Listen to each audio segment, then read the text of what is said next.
अफगाणिस्तानमध्ये राहत नाही, पाकिस्तानमध्ये राहत नाही आणि तुम्हाला काय शरिया कायदा लागू करायचा आहे का भारतामध्ये?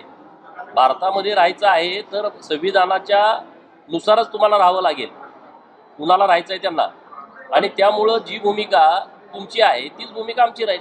आजच्या कॅबिनेटमध्ये किंवा आठवडा झाला त्याला की त्याच्या बाबतीत देखील गोरक्षणाच्या बाबतीत देखील जर अशा पद्धतीचे काही गुन्हे होत असतील तर तिथं देखील मोक्का कायद्याअंतर्गत गुन्हे दाखल करण्याचे आदेश दिलेले आहेत. या संपूर्ण प्रकरणानंतर अशा प्रकार घडत आहेत, मग ते बकरीच्या बाबतीत असतील, गायीच्या बाबतीत असतील, काय नेमकं येत्या काळात? नाही, गायीच्या संदर्भामध्ये माननीय मुख्यमंत्री देवाभाऊंनी भूमिका स्पष्ट केलेली आहे. जर कोणी गोहत्या करत असेल आणि तोच आरोपी वारंवार सापडत असेल तर त्याला मकोका लावावा. सरकारची भूमिका ठाम आहे आणि त्यामध्ये जर कोणी गायींच्या बाबत जर अशा पद्धतीचं चुकीचं वर्तन करत असेल आणि गोहत्या करत असेल तर त्यांना कोठडीमध्ये जावंच लागणार, त्यांच्यावरती कडक कारवाई होणार, त्यांना कोणी वाचवू शकणार नाही. गो बंदी आहे, हत्याबंदी आहे आणि म्हणून जर कोणी चुकीच्या पद्धतीनं याला दिशा देण्याचा प्रयत्न करत असेल तर जशाच तसं उत्तर देण्याच्या भूमिकेमध्ये आम्ही आहोत.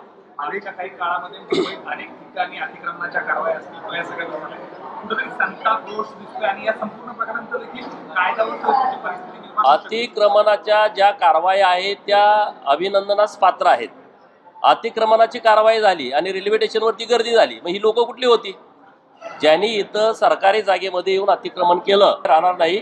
सरकारची जागा म्हणजे कुणाच्या काही बापाची प्रॉपर्टी नाही, हे सगळ्या लोकांनी समजून घेतलं पाहिजे. जे देशाच्या विरोधामध्ये कारवाई करतात